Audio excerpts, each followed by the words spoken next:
Well, based on most of the comments that we see about, goodbye wrists, like if it looks like you got into the ring with Mike Tyson after you finised up your kettlebell work, and he was only allowed to hit your wrist. And he was only allowed to punch you in the wrist. You don't look at us respectfully.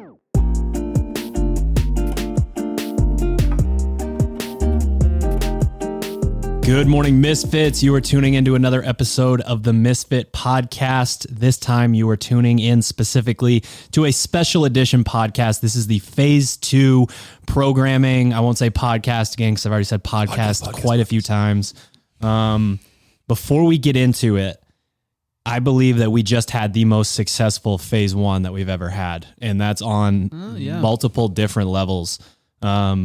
From a remote coaching standpoint, seeing the retest results was pretty profound, which is always great, sort of proof of concept there.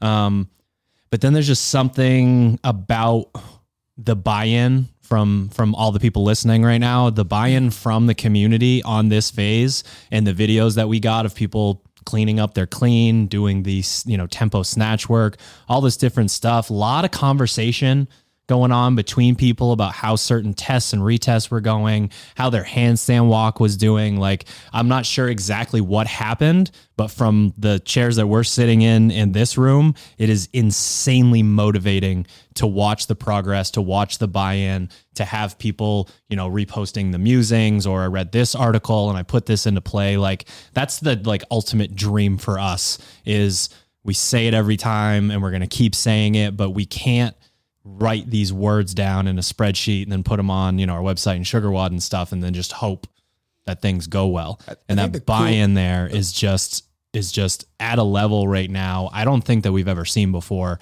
and the results are speaking for themselves. I was just going to say, I saw a bunch of names I had never previously seen before tagged on our channels, and not only did I see new names, but the thing I liked best were the same people were making the same videos every single week, and it was cool to see as you follow along with someone figuring out week 1 tempo snatch. Oh, wait, when you watch it, it's not really tempo. Or then the next week, they get feedback from one of us, or they see other people doing it, and they slow things down. There's a lot less weight on the bar. But, as they progress through the 7-week phase, that week 1 that wasn't really a tempo snatch all of a sudden became tempo snatch, but at the same weight they were trying to do in week 1, but they had just taken the time to really, refine position. So for me, that's the coolest thing, is not only being able to deliver, instructions like here's what you should do, but to see people stick to the actual essence of what was written, which was, hey, let's fix things, let's clean things up. And to me, that's the biggest mark of a successful athlete, is being willing to take weight off the bar, to go a little bit slower, to push in different parts of workouts that used to give them trouble, but now are all right, I doubled down on getting really good at my handstand push-ups, and now look how those went this phase. So to me, I thought it was really neat to see someone kind of progress almost like a remote coaching client without actually being one. Yeah, absolutely. Yeah, I think the two kind of extremes of the phase, the deadlift and then the Tour de Misfit, those were probably the two. One, people obviously love to deadlift heavy, and then everybody seems to really, really like the Tour de Misfit. I don't know why. It hurts. It's it hurts. stupid. That's why. No, but PR, getting, if you're an athlete and you're getting those two PRs, that says a lot about the work that you put in, because you almost can't have two more opposite tests. It's a good snapshot of fitness right there. Yeah, it's a good snapshot of fitness. So your maximal strength improve, and then your aerobic functioning is. Did we see anybody? Great. So we put this out the last time. We told everyone Gustav's score. Did we see anybody out there that was 145 or less on their average? I don't remember seeing anybody. I'm trying to pull up. Hit my DMs if you were 145 or less. We'll send you a little gear pack. For real. That seems to be the standard. It's kind of funny that we're flirting with that old school 2K territory, and we're in, what's the equivalent of a 7K. His people are holding that pace now. That's right. He sent me. He had a 3-second PR, and at 24:35. So I don't know what that breaks down to. That's a 144. 145. That's right in that range. That's probably about right. I think what's really cool too is he's been doing a lot of the aerobic stuff outside of that. You see those athletes who are buying into some of those Sunday miles and those things like that. And when we wrote this test originally, it's oh man, can anyone go sub 150? 150 is going to be fucking moving, because we tested this a couple of times, a couple different iterations, and like 150 was like the mark. Like, can anyone be faster than that? Because when you turn the damper down to 1 and you have to bike at 412 RPMs to hold a 2-minute split here. Sherb sold to Mark Zuckerberg this morning to get his split down to 149. Is that what you did this morning? The retest? Yeah. Oh, okay. It was Kids at 150 plus the whole workout, and then his last K is at a 140. I'm like, how bad did that hurt? How bad did that hurt at the end? A respectable range, you know. The ceiling or floor, I guess I set for myself, I was like, I got to get to 150 or faster. That's where I want to be, because that's what like the old challenge was. Right now I get that, I was like, yeah, I'm happy about it. But then you look around, like 146, 147, 148, like everybody in their, you know, their mother's doing a sub 150 now. So it's like, all right, like the ante's been upped. And that's the great thing about the community too, is that the more you consistently post, then we repost on our channel and you see what's possible, because everyone feels like the next step or the next iteration is impossible until somebody does it. And then somebody does it and everybody does it. And then you crank up the volume. Well, we talk about when ego's bad, but your ego got you. It pushed me harder. Yeah. Like if it weren't for that, like, again, you want to know when to use these things to aid you, but like you get to the end of that workout and you know how your low damper is just killing your split. You're like, I really know those, that 2K, there's a 1K at a 2 and a 1K at a 1. Both of those just, your number goes way up. So, you know, you had that gut check at the end, and it was cool to see other athletes do that as well. But that's exactly what I was thinking of. It's like, man, get back into a respectable split, and this is going to hurt. 143.7. So sub 1. The only person that we actually know that's beaten that is the Mr. Mooney. When he tested it originally, he was the first person to ever test this workout, and people have not touched his score. What was his? Since then, it was ridiculous. It was low 24. It was 23 and change. I have it somewhere on my phone. And the funny thing is, he left his bike on. He didn't program it, and he left his bike on. So you have to go in and look at all of the splits per like 1K, because his score makes absolutely no sense. It says he averaged like 6 watts the entire workout. Bonkers. So for anybody that's joining us for the first time for this type of podcast, basically what we're trying to do is give you a little bit of insight into specifics that are here, but then also a peek behind the curtain of how we think about the programming. And this can be useful for a few different reasons. It can be useful if you're a coach, if you're into programming. It can be useful if you're an athlete, whether you like to nerd out or not. It's good to know if we're biasing something that you're going to pay attention to it and really try to dig in a little bit. If you do prefer something that you can, you know, print and, you know, put on the bulletin board or the refrigerator or whatever, we do have the programming guide and the weekly check-in, and that's free for anybody. So you don't need to sign up yet. You can go in and look at it and just get a feel for the way that we think about certain things, the way that we program, what our programming progressions look like. You could even go back and download the phase 1 programming guide if you wanted to. But yeah, essentially what we used to do is we would literally list like item by item the entire way through. And now what we do is we sort of back out from that and we list specifics when it comes to here's the bias. And then we sort of break that down. We always start with weightlifting. And I talk about it because it's my favorite. And I don't get to do it anymore. So can at least talk about it. I can, a little bit. So to open it up and hit both things that I just referenced, we have the phase peaking lift, what we're trying to do to improve your total strength, 1 rep max, a ladder, whatever. We have the squat clean. And then a peek behind the curtain is that we just finished the skill work, right? So we did 7 weeks of positional work, really trying to dial in all these checkpoints that you want to be able to reference as an athlete. There's a reason why we do the positional lifts. There's a reason why we do the tempo lifts. If you have no idea what that reference point feels like and looks like on, you know, your own body, then it is so hard when a coach tells you, you know, you don't have much leverage out over the bar. Your knees are still bent, you know, or you are straight legged in power position and now have to jump forward. All this different stuff is fine in theory and it's great to talk about it. But we all, especially us, know what it's like when you understand something at this deep fundamental level and you can't execute it in your own body. So that's why we make sure that these skill progressions are in there, because the days of beating your head against the wall and being, you know, someone that can do anything in this sport, they're over. Our hope is that you take the skill stuff from the phase prior, and when it becomes the high CNS thing, you think about, all right, how did I move last phase, and what did I take away from that? Did I learn how to get over a bar? Did I learn how to push my knees out in the pole? Did I figure out where my weight distribution was? Like, those are all things that when we have the skill focus, which is typically, some phase a optional lift for some of you out there, you look at that and you go, all right, like, this is something I'm not very good at. So like, one of the things we're going to talk about in this particular phase is cleaning up your clean an additional way with a clean pull. So you have the opportunity for someone to kind of get into the weeds and say, all right, like, you had the day one where I got to do the full squat clean. That's great. And then there's a day later in the week where I'm like, things still don't feel like I've dialed that in. Let's do some things that are separated from all the other the noise that comes into the lifts. One of our favorite reasons to do things from positional or from the hang is that we take away some of the excess, movement requirements so that you're not thinking about, all right, where my feet are, where my knees are, where my hand placement is. So you can really kind of focus in on weight distribution or one thing for that particular movement for that day. And then you can carry that on moving forward. Yeah. We've written, I don't even want to know now how many iterations of these peaking phases. And we have versions that are, 5s down to 3s, 4s down to 2s. We've done some where you literally do the exact same sets and increase weight across. And we find through, especially through remote coaching, higher level athletes, games level athletes, what works best to get someone those couple extra pounds on their clean. And that is good old fashioned triple, double, single, linear progression. Tried it a lot of different ways. And there's just something about, I would say there's just a few percentage points lower. It's a little bit easier to dial in your clean than it is your snatch.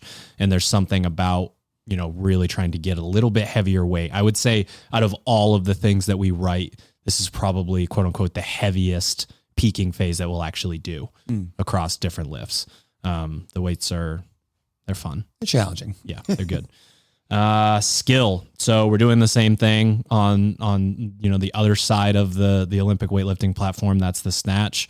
So we're going to be doing the phase peaking snatch in phase 3. So that means we are working on skill in phase 2. If you did join us for phase 1, same concept. We're going to work on power position in our warm-ups. We're going to do low hang, we're going to do below the knee, we're going to go to the floor. And again, create points of reference for what these positions are supposed to feel like. It's not going to help you to lift as much weight as you possibly can in compromised positions and then try to max out your snatch week 1 of phase 3.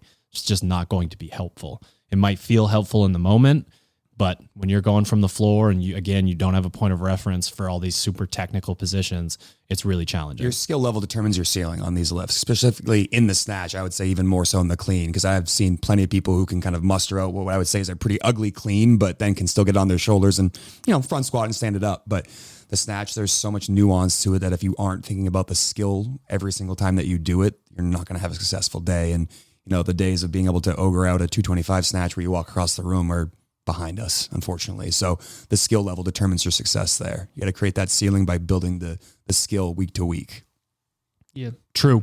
All right. Speed work. We have the push press. We're going to be doing push press twice a week. We've got some speed work there and then some stuff where it's a little bit more high rep.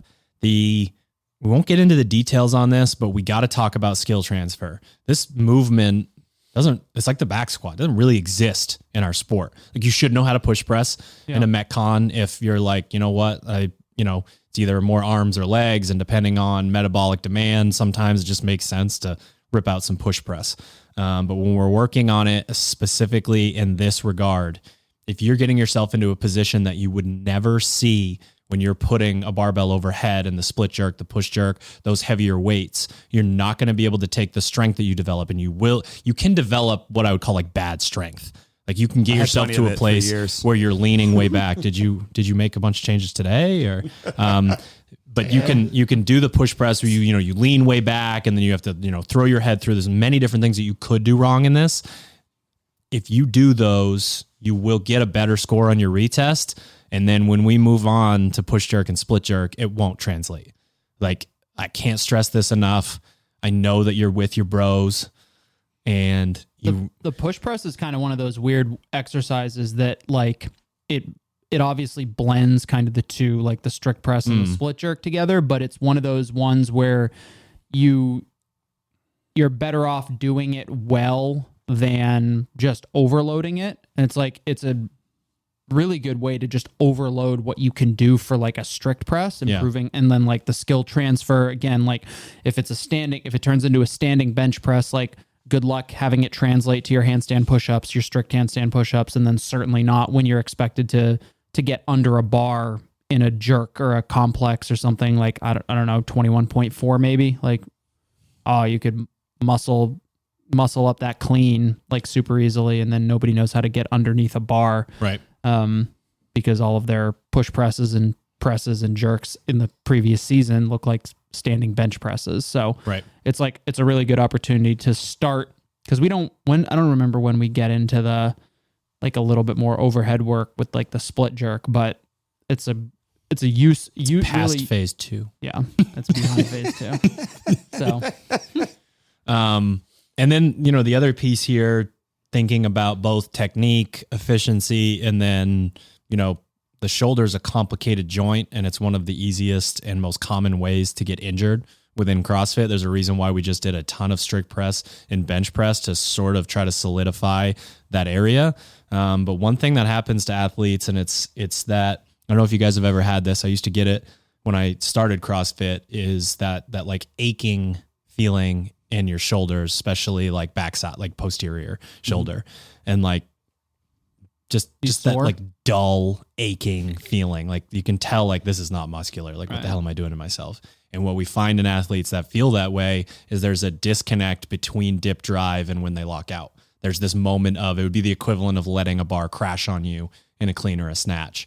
And you basically have this heave, and then the tension goes away, and maybe we do get just that slight bit of internal rotation because there's no tension on the bar, and then you're going up overhead.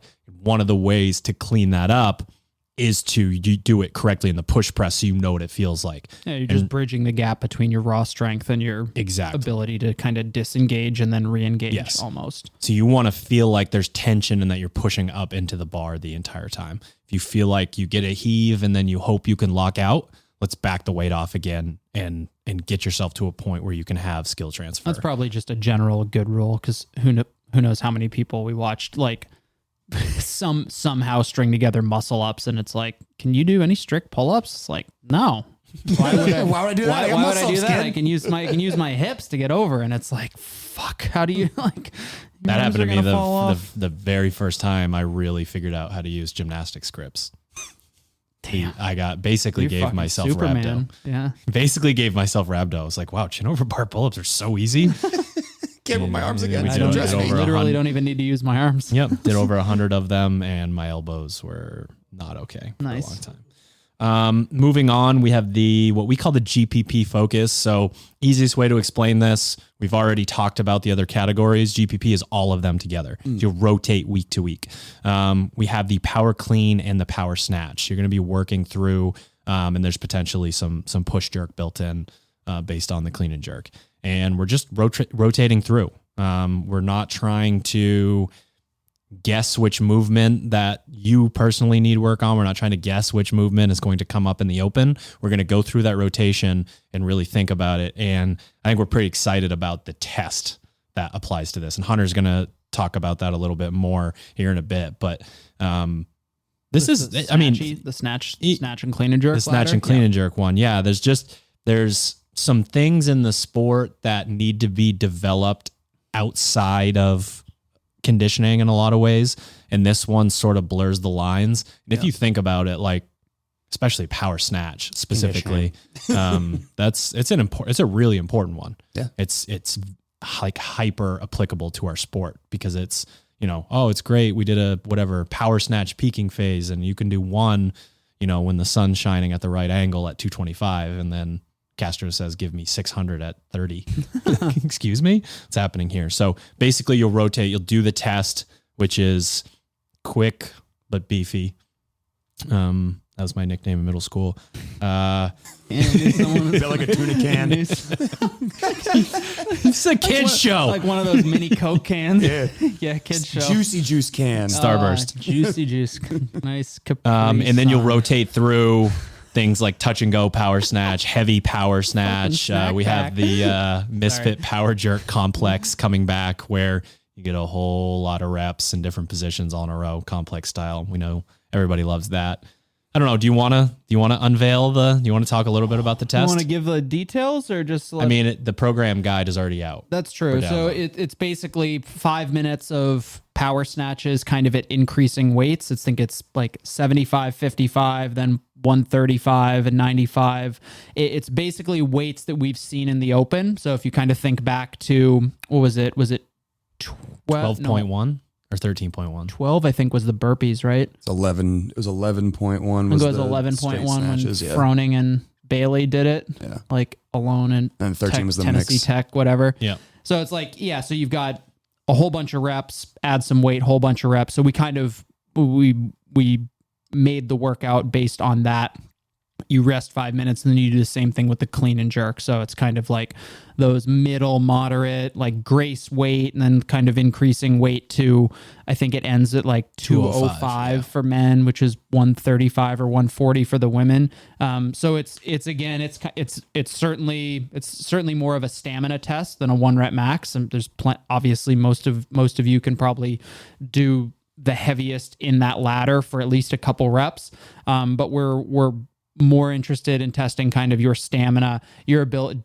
Does your movement quality at the lighter bars, where you don't have to be as concerned about, a perfect setup position, does that negatively impact your ability to snatch, power snatch 185 when you're tired? And the same thing with the clean and jerk. So it's a good combination of, obviously conditioning, stamina, and then there is a movement efficiency element in there too, because you got to have to keep in mind with all the skill stuff that we do in the past phase with the clean, and now into a peaking phase with the squat clean, and then the skill with the squat snatch, like all of those things have to translate to our sport. And this is, we want to know your score on this more than your 1 rep max. I don't give a shit about your 1 rep max snatch. I'd be curious. I want to know how many. Yeah, sorry, dog. Well, yours isn't that impressive anyway. That's true. Oh, that's true. Damn.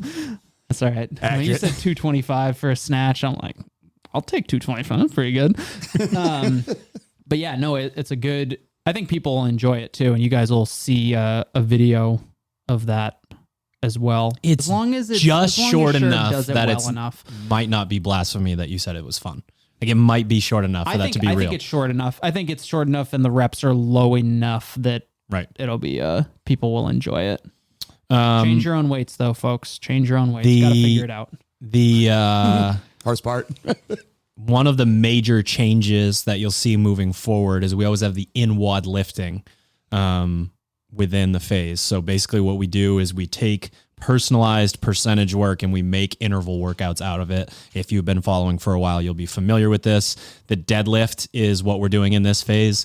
And it's really, again, proof of concept. We would much rather see you hit excellent positions in phase 1, maybe flirt with your 1 rep max that in week 7, but like that, the factors that go into whether you're going to pull your new 1 rep max or not, they're all over the place. We would rather see you beat someone that you wouldn't have beat before in this interval test than get your 1 rep max. I want to see you get your 1 rep max at a competition. Like if they program that, I want you to take everything you've learned from us in the phases and then get to showcase that when it actually matters versus just some random Friday, like a ladder or something like that. So. Yeah, but I mean, like how many times in our sports history, like total history from the start of the competition till now, have they tested a deadlift? It's been like, I don't know, a dozen times maybe in 15 years. Like, so it's not that, man, it's not that often. So again, it's more important to me that you can take, like Drew said, take the percentage work and turn it into conditioning pieces where it actually matters versus the occasional, showcase you get at a competition or, randomly on the website. For sure. So in weeks 2 through 6, you will be doing what we just talked about. You'll be doing sets of 3, 4, 5, 6, whatever it is at your specific percentage. Test week. Get a little grin going here if you're listening and not watching on YouTube. Beefcake. Basically, the concept behind the test is as simple as it gets. What would Castro do to you? And because it's an interval, we get to make it a little heavier and a few more reps. It's not like we're not blown. This is an E equals MC squared situation. This is we want you to feel something in training that could be worse than what you're going to feel in competition. Yes, you do get feel rest. Something in your loins. We do want you to get rest, or you do get rest, so it will be a little bit easier. But when you're thinking about 335 deadlifts and 30-inch box jumps, is the rest helpful? Question mark. It's like the 1 minute rest in the open workout last year. Congratulations. Right. You got 1 minute rest. The stuff settles in a little bit when there's rest. Something happens inside your body. So I'm really looking forward to retest more than anything when it comes to this. I want to see people, because everyone's going to die during test week. I want to see people take what they got out of phase 1 with all of the heavier touch and go work. I want information gathering for the most part during this test week.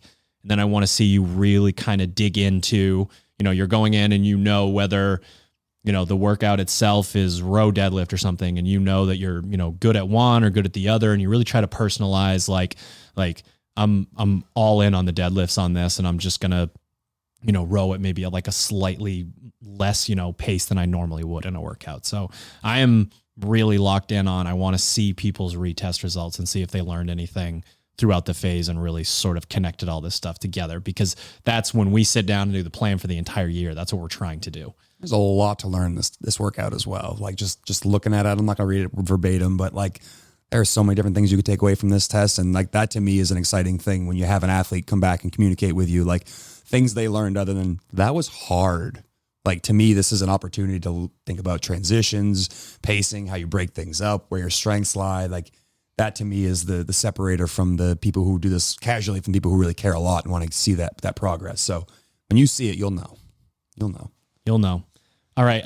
Now we're going to get into non-mandatory. And again, if you haven't followed the programming, haven't heard our podcasts on programming specifically, this is one of the ways that our quote unquote variable programming system works. We put stuff in there that not everyone needs to do, but we feel like a lot of people could benefit from. So when you go to the site, you're going to see with conditioning, with skill, with lifting, you're going to have days where it's mandatory and days where it's non-mandatory. Now, there's 2 reasons why you would do it or not do it. The first one is, am I spent? Have I done enough? Am I going to overtrain by adding this? Or I'm good to go. The other one is much simpler in the fact that I'm not great at this. I need to work on it. I need to remove it from the workout or whatever it is and do it that way. So as Sherb alluded to earlier, we have the non-mandatory clean deadlifts and clean pulls. We're shooting you will have a video when this stuff pops up. But we are asking people to do both of these bottoms up. And there's a very specific reason for that. Bottoms up is basically if you do an ass to grass squat, put your hands on the bar and then pull up into tension rather than like wave your butt around in the air for 2.5 hours before you pull down into tension in a clean or a snatch. We do this because the first pull of a clean and a snatch is a squat. We want people to really feel tension from the bottom so that they can set themselves up to get into good positions. We were in a programming meeting earlier today, and Sherb was talking about how he'd really love to see some content on the first pull and that we need to be thinking squat like the whole time because it is a squat from the floor and then turns into an actual squat when you catch the barbell. So, getting into that position, driving your knees out, setting yourself up to have the externally rotated hip, all that good stuff. So we have heavy clean pulls, heavy clean deadlifts from the bottoms up position. So if you, like myself, struggle, like basically if you can get it to the hip with a little momentum, you can pull under, you're good to go. If that's you as an athlete and you want to really feel out how your pull is from the floor to your hip, this is perfect for you. Non-mandatory number 2 is the back squat. Always going to be some back squat in the Misfit Athletics phase, right? Got it. I'm not going to skip out on that. Thank heavens. So with the back squat, if I get a remote client and they really struggle with this and they've tried this and they've tried that and they've been on this program and that program, I take them through linear progression over the course of 3 or 4 phases.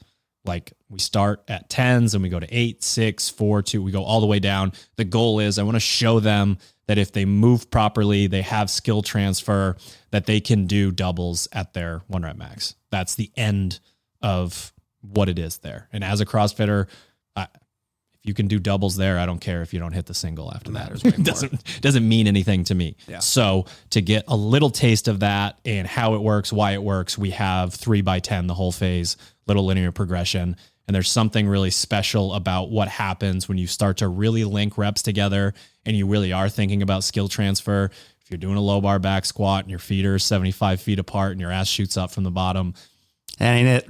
It's just not going to do anything for you in our sport. It's going to do something for you in another sport, but not CrossFit. So let me know what that sport really, is. Sherb would love to know the all posterior chain sport if you guys know what it is. So looking at someone's videos when they're doing this, I'm looking for those, basically I want it to look like a front squat. I want it to look like you're standing up from a clean, hips come through, butt doesn't shoot up. You're in a nice, postural position, chest and head up, all that good stuff. And again, this is just, if your back squat needs work, if you struggle with higher rep squats in a workout, whatever, this is something that it's worth to put in there. It's also a chance if you're like, you just said I should make my bottoms up clean deadlift feel like a squat. I don't know what that feels like. You're warming up your back squat. You sit down the bottom of your squat. That is the same position. Yeah. It should feel exactly the same as your clean setup. One of the main reasons why we do it so much. Exactly. So like, again, if you're someone that struggles to feel that, we'll obviously have content and videos about this, but that squat each week, if you're someone that really struggles to feel that position that we're talking about in this podcast, is an opportunity for you to do that while also getting stronger in your back squat. And that's going to translate to other things. Boom. Boom. So that's all the lifting. Hopefully people start to understand the direction that we're taking them in, what we're trying to accomplish through phase 4 and then into the in-season competition blocks. It is an iterative process. But I think it's worth noting quickly before we move on to bitch work stuff. You can jump into this at any time because we stay GPP and variance focused. That is our guiding principle. That stands above this stuff that we're talking about.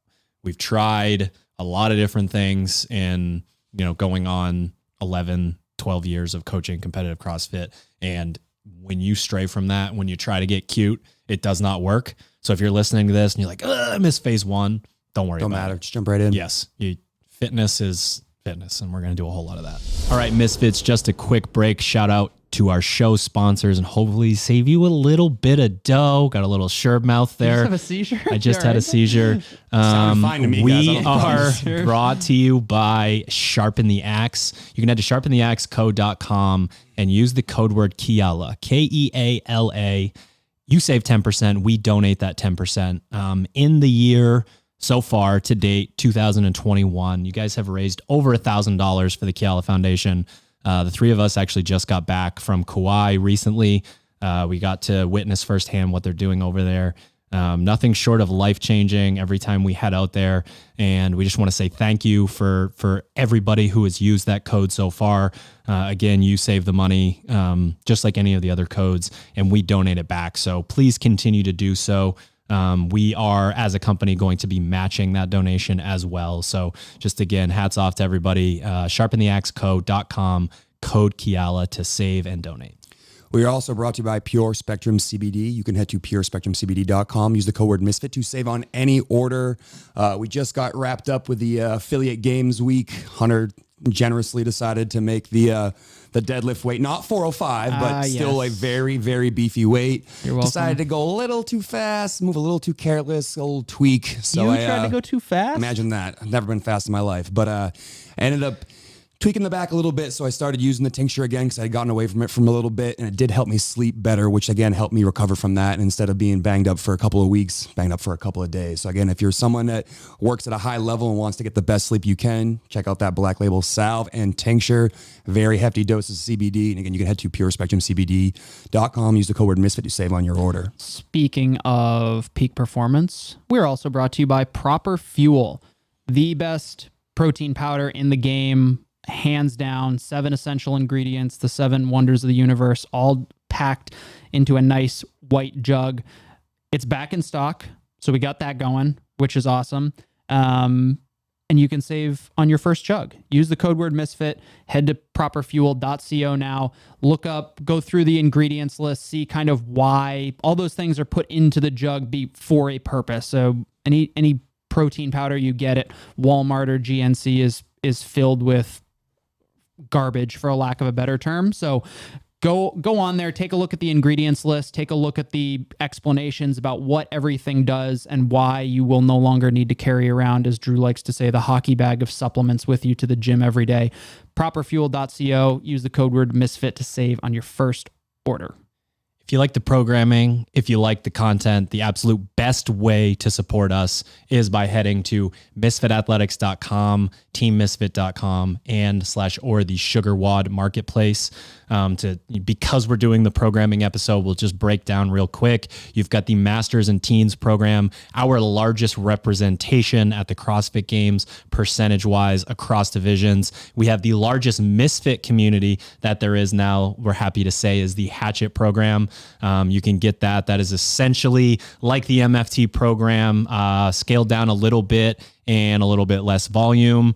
And the programming that the three of us follow is our affiliate programming, and that's going to be at teammisfit.com or the SugarWOD marketplace. So like I said before, the absolute best way to support us is to follow our programming, to go in and do that if you want to hear more episodes and all that good stuff. So misfitathletics.com for your individual programming needs and teammisfit.com for your affiliate programming needs. All right, back to the show.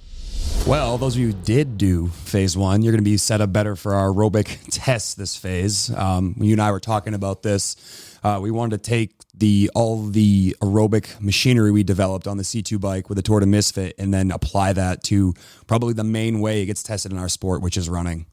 You and I talked about this a little bit. 5K tends to be a little bit on that like fringe of too short for a lot of athletes, and we know some fast boys that can get away with a nice 5K. Yeah, we know some CrossFitters who can run an 18-minute 5K, and that's obviously an amazing expression of their aerobic machinery, but doesn't quite scratch that 2-hour 10K. And then at the same time, we didn't want to do a 10K because that's such to push into that 40 to 45, 50-minute range. And, for us... Speak for yourself. Yeah, depends on who you are. I barely get that.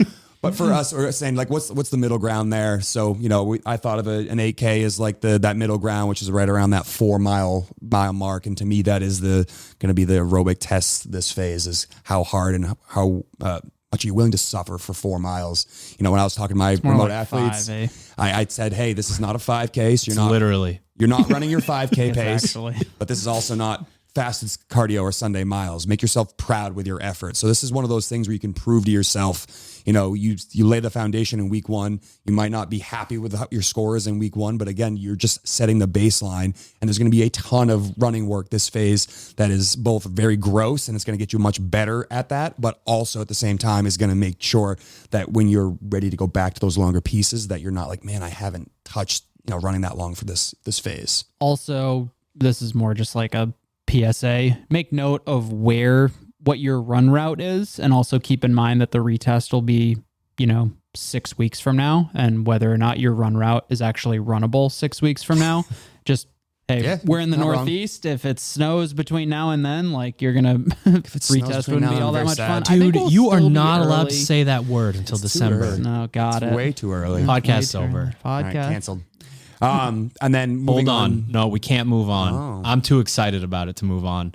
There is nothing better than throwing someone outside and having them figure out what their endurance really feels like when they don't get to sit on a seat and rely so much on leverage, right? True. There's, we want to take our athletes that are great out on the road and put them on machines to help, facilitate more growth when it comes to all of this stuff. But it's like this primal, like there's nowhere to hide. It's you and the road. There's no barbell. There's no ring. There's nothing. There's nothing else there. There's no, for a lot of people, there might not be any music or whatever. There's just something really special about the longer endurance run. And what I will say is we preach with the test retest model. See if I can get it right. Education, skill, capacity. When you think about the education and the capacity, not being friends and not, coming together, you can get way fitter and bomb your retest. It's so easy to do that when it's this simple. Well, this is one of those things where you can toe the line and, in your retest, you're thinking, all right, like let's say I held an 8 for my pretest and I want to go at a 7:30 in my retest. And you Did you say pre-test? Pre-test and retest. Oh my goodness. Test and retest. So anyways, Hunter, do we need to update the glossary? Yeah. But you could potentially Just go Sherbs? harder than you want to in your retest, and that could cause you to fizzle out, and you might not actually do better, but you learned a lot. You know, maybe that happens at the 24-minute mark of your whatever 33-minute run, or however fast you're running. Like, that is valuable information. So it's a lot of times an athlete looks at a test and a retest and says, if I don't get better, then this whole thing was a waste. Well, This is one of those situations where you can learn a ton, do worse, and still be way fitter than you were 7 weeks ago. I'm still not ready to stop talking about it. Think about warm up, sleep, hydration, central nervous system, all of these things. Like, how much could you fuck up this situation if you're not thinking about the whole picture? There's something special about this long run. So go hard, learn something, treat your body right. Or don't do any of those things and then find out what happens on the other side. Got it. But again, it's just, there's something so shitty about someone that we can convince to buy in and run a bunch for 5 weeks, and then some other unknown variable comes into play and it's no good. So don't do that. Don't do that. Well, moving on to the... You think that impacts the anaerobic test more, or the run? I can tell you from personal experience that you can shitty CNS your way through an anaerobic test a lot better than your aerobic test, because you get when you get into the more to 20 to 30 minute time domain, you do have that moment where you know how you feel. Yeah. Wait, that I feel like ignorance. this. Yeah. This is how I feel right now. Okay, great. Well, taking all the power you developed in the anaerobic test in phase 1 with that 4-minute disgusting row test, we decided to come up with an assault bike test for phase 2 that was not 50 calories, because you savages can all do that in 40 seconds, and it doesn't really give us the same vibe we're going for. And the 100-calorie test, we were just saying that, when people see that century mark on the bike, they tend to hold things back. That's the most aerobic thing I've ever done in my life. Just a little bit back. Well, most people don't take 12 minutes, but... half of it. But which calories are the aerobic ones? When you pull it back just a little bit, which is what we're doing here, with a slightly less than 100-calorie test for the men and women here, we're looking for a really disgusting output that if you do not start very aggressive, you're not finishing. This is not meant to be like, hey, everybody, go in there and have a good time kind of test. It's for time if you do it right. It's an AMRAP if you don't. Yes, correct. This is meant to be for time for the best competitors, but if you don't approach it with the right mindset, it's an AMRAP. For everyone too. We kept Hatchet the same. So all you... Well, and there's, you got to think about, there's so much that's built into it that has to do with how big are you, how much leverage do you have over the bike. So we wanted that 2.5 minute time domain in there no matter what. So if you look at Hatchet and you're like, thanks, it's basically because we know that how good someone is on an assault bike might not be indicative of their overall fitness. Right. Yeah. So while it doesn't look like it makes sense, it is very There are also plenty of those, bigger men and women out there that can really hammer this bike. Ask why you should just start warming up so you can do it. If you know what it means, you can't afford it. Yeah. You're also going to enjoy plenty of sprinting pieces throughout the entire phase to help you get yourself reset for that. The one thing I will tell you, and I know that this would be one of those things where when you do it during test week, you're going to be like, fuck, you're going to circle your calendar 6 weeks from now when you have to retest it. It's one of those things that you were saying a second ago, like you have to earn the experience. You have to learn what it feels like.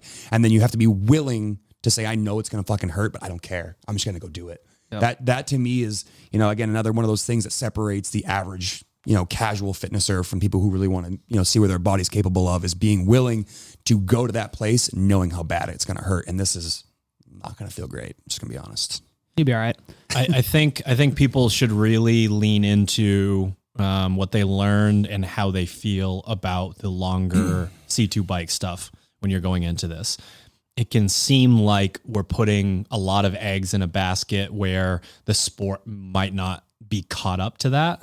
But very specifically, when you learn to flush waste at a level that all of you did, looking at your retest results, we can then make the aerobic run much more aerobic, much really be about your air and not that your legs aren't conditioned for it.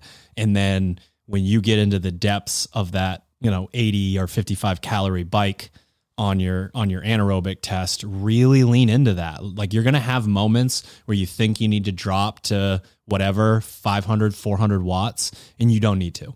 You can stay up at a higher, wattage, speed, whatever, because of what you just did for 7 weeks. So that's when, again, you take the education and the capacity and bring them back together.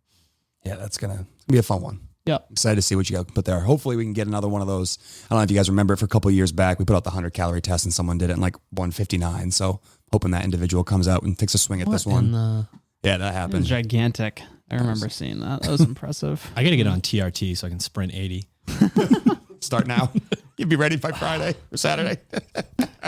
In talk skills. Oh yeah. Skills. I'm gonna mix that in with the Met contest. Well, that's because it's in the Met contest. You're right. Nice job. So you guys probably, by the time this comes out, because we're in the current.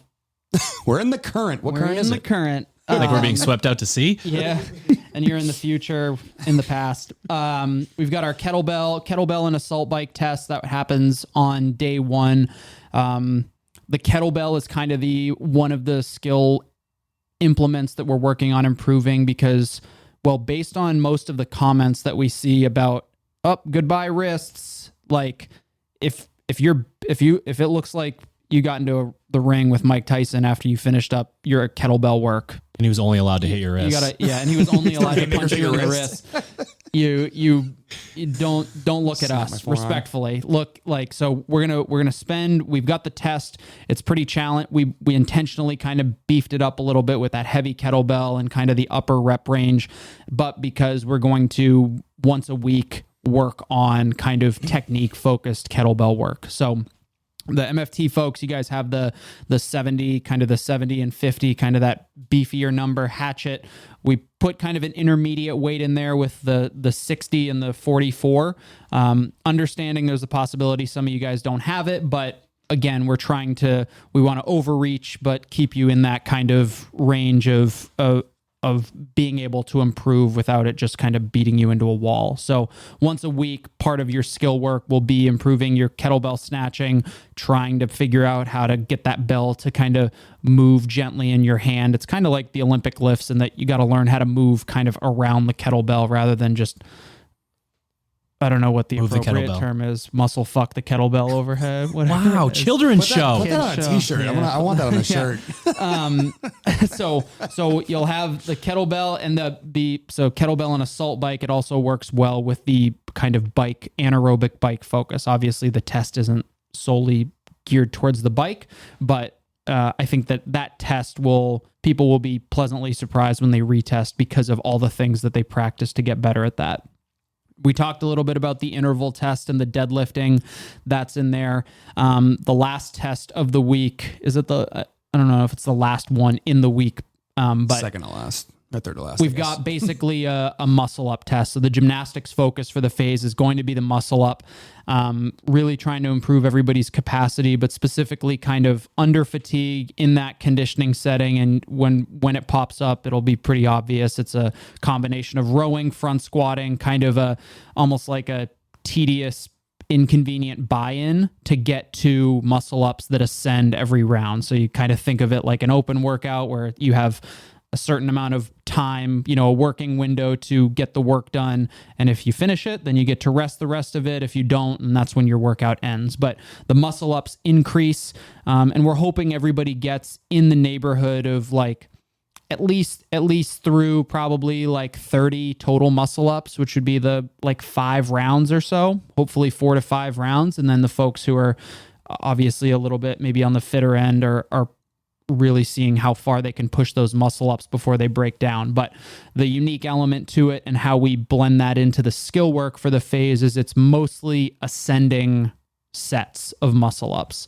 Listen, I get all kinds of shit for it, but I'm just saying it's everywhere. You can tell someone why you want to go ascending set. Like why ascending versus descending? What's the benefit there? Well, I think there's more strategy that has to be involved. You have to understand the cumulative fatigue aspect of the nature of the workout and what it does to you, and then how that impacts your strategy. The descending reps a lot of times is all about just like go and try to hold on, and that's not like go as fast as you can, but that's a little bit more psychologically. It's a little bit easier. It's friendlier. So you don't get that much information from it. Yeah, exactly. So, and with the test, like the combination of the inconvenient front squat, a little bit of pulling on the rower, and then what starts at, 2 muscle ups. So pretty inconsequential for most of you. And then as it climbs, what does that do to your efficiency as you get more tired? What's your ability to flush waist? Kind of like we were talking about with the aerobic or the bike test.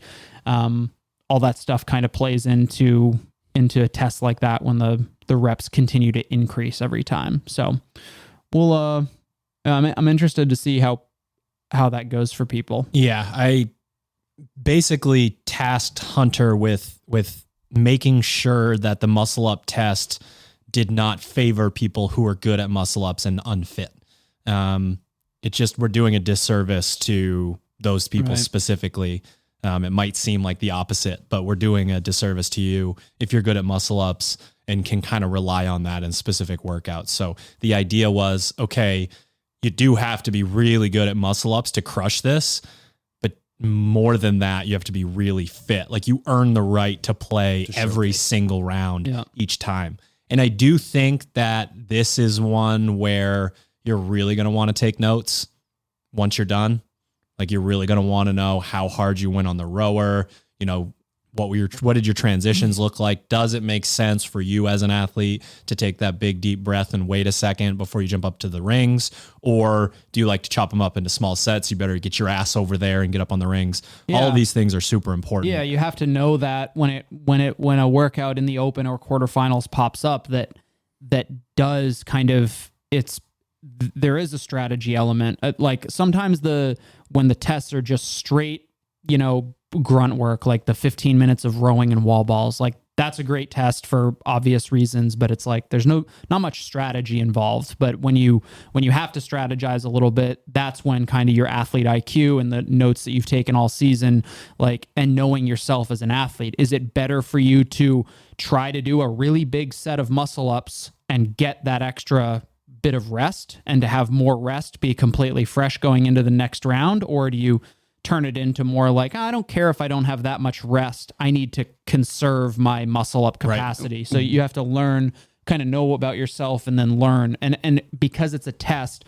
we want you kind of choosing, do whatever allows you to get the best score that you can. In training, we kind of flip-flop that. We say we want you to attack the thing you suck at most. In a test, we want you to, like, if you're concerned about something, like maybe you strategize around that to make it less negatively impactful. So, we just had a bunch of athletes who went through the assault bike, hang clean, handstand walk workout. And I don't know if you guys, but my athletes came back to me when I went slower on the assault bike and went better overall. And this is another example of that. Like stand around for 8 minutes. Yeah. You chalk up 14 times. You went fast on the assault bike and then you took 30 seconds to pick the bar up for your first set. Great. Same thing here. If you row really hard, but that means you stare at your barbell before you pick it up for your front squats, or you decide you're going to go unbroken front squats every single round. It's not a strength for you and you get stuck at the muscle ups. Like, was it worth doing? So, it's one of those things where you get the opportunity to figure out, like, because it's every 3 minutes, was my last round strategy smart? And should I pivot in the middle of a workout? Because that is a skill as well that a lot of athletes need to work on is, hey, my plan went in the trash. What can I do right now in the middle of this workout before I throw this entire test away? Yeah. Because a lot of times you go to one of these competitions, you get one single shot. You don't get a chance to come back and do it 7 weeks later. It's like, you got to know that on the fly. So to me, I really like that element of both kind of picking your best route to a best score, but also learning, if that doesn't go great for you, how to pivot on the fly. Right. All right. From a coaching standpoint, you can think about this for everybody. You can think about this for your remote athletes, whatever. What do you guys like? What is the thing that you're most excited for this phase? For this phase? What gets you riled up? I'll go first. I'll go with that lifting test on day 5. To me, one of the parts that's the hardest to convince athletes is to consult is that you're plenty strong your problem is not your barbell strength. It's your overall conditioning. And there are plenty of athletes you get out there and you show them like, hey, you've got a great 1 rep max. You don't necessarily need barbell cycling to get better at barbell cycling. You need to get better overall engine. So to me, yes, you will get better because you will be doing plenty of touch and go work, and the GPP lift is going to make sure that you do different variants of those lifts. Right. But to me, that's the opportunity for someone to grow the most, is to be like, man, I really sent it last time. That didn't work for me. Or I pushed in that middle set of 15 where I should have pushed in this last set of 15 before the max. So the opportunity for learning in that piece is what excites me most, because that is a tough thing to convince athletes happens. Like, you are getting fitter and you don't necessarily need to be getting stronger. And this is a test perfectly encapsulates that. I accidentally just opened up the phase 3 sheet and I was like, fuck, that front squat work test is going to be fucking the cat out the bag, kid. I think one before we get Hunter, once he finds his correct sheet, phase 9, too many sheets. It's important to point out too that it's September. So like, if you don't have this 100% figured out right now, it's okay. It's why we're doing it. We're not doing it because week 1, when you compare your score, you now should base your comparison against everyone else in the world on a random workout you did in September. It's really important for you to know, okay, now this is a gift because now I know what I do need to work on. Yeah. And I can go in and think about it and say, okay, this is my strategy in the workout, but I also need to improve, is it my 1 rep max strength? Is it my touch and go? Is it skill based? Whatever it is, like, we are doing this in September because it's September and the sport's not really rolling around here for a little while. So don't beat yourself up if you don't compare well during test week. Beat yourself up if you don't learn anything from it and say, fuck this, I don't want to do it anymore. Yeah, I think I'm torn between the bitch work combination because of what time of year it is, and then it's a sexy combination. Yeah, I think I'll just talk about that because that's it. This time of year, we kind of alluded to it. We used to be super hyper focused on just like the raw conditioning components of CrossFit. So you're running, you're biking, you're rowing, that very monostructural stuff, and then, we kind of like, well, that's not appropriate to go so far high into the right on that side. But I think I still do think that's like the bitch work stuff is pretty much the most bang for your buck that you can get if you come into the gym and are just like, if you had to do like one thing, like, once a week you come in and you're just like, I have no time to do anything. What am I going to do? I would probably point you in the direction of either the bitch work or the CrossFit, depending on which you need more work on. But for the sake of argument, like there's just there aren't any other components or like training pieces where there's no reason to stop moving. When you're on a bike, when you're on a rower, like I'm hoping nobody in the history of the world has gone. I like how confident you went for the not confident at all. I'm like, well, then I started to think about Drew. He's gonna say it. I fucking knew exactly where this is going. And then I thought about the marathon row when people got off the rower and like Lucas Parker was doing like high knees, like trying like fucking whatever. Yeah, whatever. Juggling the point is when you sit on a machine, you're not like. There's no question about whether you're doing it unbroken or not. Like when you go for a run, when you go sit on a machine, when when you're skiing, rowing, whatever, you're working for the period of time that's set. There's no chalk break. There's no transition break. And that's what most people need to get better at when it comes to the sport of CrossFit. It's how little do you need to rest between your breaks of sets of movements or between movements themselves. And that's where and especially at this time of year, like building the capacity on both ends of the spectrum, the super high power output all the way to can I run for, run 5 miles at a respectable pace. Very two things are probably the most impactful. So that's what I'll say. I don't know if that means I'm excited about it, but I'm like very passionate about that. That's good. But it's important for you all listening. I'm actually going to go with, now that Hunter took my answer, I think I'm going to go with something odd just because it's a good example of what we're trying to accomplish, and that's going to be the kettlebell snatch. So you might look at it and say to yourself, like, what? You want us to spend 5 weeks trying to figure out how to do a kettlebell snatch? But you think about athletes who are better at when something odd gets announced on the fly and you have to do it. The athletes that are both better at skill acquisition, but also what I find to be most important is they're open-minded about skill acquisition. People talk themselves into being really shitty at stuff.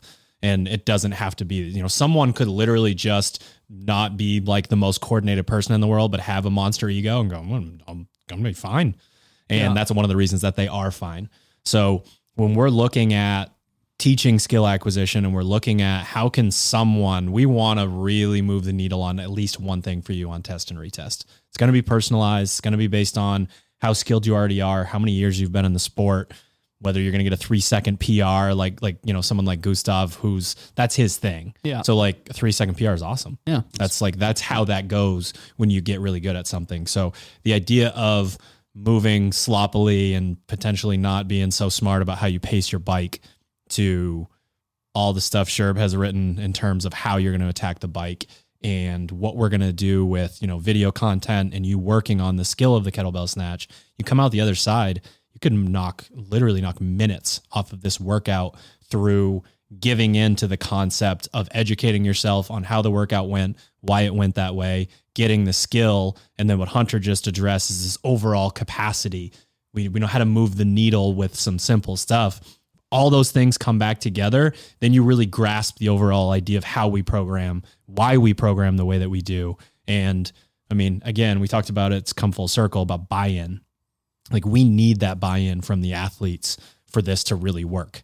And that's one of the easiest ways to do it is to show, hey, if you test this thing and go, ooh, baby, oops, and then really think about how you could get better at it and do that for 5 weeks, it's crazy what you can accomplish. I really like that idea, the change in mindset from I suck at this to, oh man, I'm so excited to get so much better at this one thing. Because again, beginner gains are great. If you're comparing yourself on any given piece in the day, there's someone's going to beat you at something. It's very rarely are you the best of all the Misfit followers. Are you the very, very best, the pinnacle? And good, bad news for you probably is if Matt Frazier decided to hop in and do one of these pieces against you, he's probably going to still beat you. So you're not number one. So what you should not be a CrossFitter. His name is Justin Medeiros. What you should be excited about though is if you go in there and you really do struggle, is like, man, I have so much opportunity now, and that is tough to swallow when you're coming in last. But if you can get over the fact that it's just one day. And if you're coming in last, there's no place to go but up, eh? Yeah, exactly. That's the optimist I wanted to hear. Yeah. Hunter the optimist. It can't get any worse. You have nothing better to do. You might as well try something different. Might as well give it a shot. Yeah, Amen. Might as well try harder. I want to finish with just again a shout out. There's just some people that have emerged as community leaders. What you're doing for other people by setting the example, being vulnerable, putting, your scores out there, or telling someone that they did a good job, or reposting their video and tagging each other. You're making serious change. Like you're developing the community that you personally need. Yes. But you're also helping other people. People want to be recognized for how hard they're working. And, we do as good of a job as we can at that. But when you develop these little side communities, you're making other people fitter at the exact same time. So just know that whether, we're reposting you or talking to you in the comments or, DMs or whatever, like we appreciate that stuff so much, because that is what's going to set Misfit Athletics apart from other companies. When it's like, okay, why would I follow this? You follow this because you're part of something bigger, and it's fun to go online and have these online training partners and all these people. So for everybody that kept posting those videos, like Sherb said, the iterative process of, we saw your clean in week 1 and then week 6, the handstand walk simulators, all that stuff, it means the world to us that you're posting and you are helping other people. So please keep it up. Other people, if you want to be vulnerable and, emerge as a community leader, please do put yourself out there. Doing this together, like there's a little bit of masochism when it comes to the idea that we're all doing this to ourselves. And by us, I mean you guys. Accurate. Myself to a much lesser extent. There's something special about commiserating and having a little bit of fun together. Yeah, I'd say if you need any help throughout the phase, I mean, you always say at the end of the podcast, slide in your DMs, but it goes for me as well. I'm sure Hunter, like if we can help you in any regard, like we want Hunter has come so far. I don't know who this guy is. This isn't Hunter. He got lost somewhere. 3 years ago, he had a sign on his forehead that said, "Don't DM me." But again, if we can help you in any regard there, please do reach out because again, we want to help bolster and foster this community. And if there's anything we can do to make that better, please let us know. We do it. We did done. All right, ladies and gents, thank you for tuning into another episode of the Misfit Podcast. And thank you to our show sponsors, Proper Fuel. Well, the company's called Proper Fuel. Proper Recovery is back in stock at properfuel.co. Make sure you head there. Use the code word Misfit to save on your very first order. PureSpectrumCBD.com, best CBD in the game. Use the code word Misfit to save on all your orders, and sharpentheaxecode.com for all of your gear needs. You can use the code word Keala, Keala. You'll save 10%. We'll donate 10% to the Keala Foundation. As always, I'm at Misfit Coach on Instagram. Slide into those DMs, just like Sherb said. Let us know how everything's going, what podcast topics you'd like to hear, nominate a guest, whatever it is. We'll see you next time.